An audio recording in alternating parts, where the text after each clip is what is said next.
मी यांना आठवीमध्ये शाळेत आहे. नमस्कार, माझे नाव पृथ्वीराज माधव ढवळे आहे. नमस्कार, माझे नाव दर्शना संतोष म्हात्रे आहे. नमस्कार, माझे नाव साहिल यादव आहे.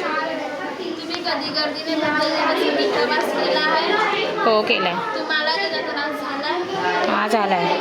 रोज सकाळी शाळेत जाताना आणि येताना सरकारी बसला खूप गर्दी असते. प्रवासी दारात अडकून प्रवास करतात. तसेच आत बसलेले प्रवासी चेंगरतात, त्यामुळे त्यांची घुसमट होते.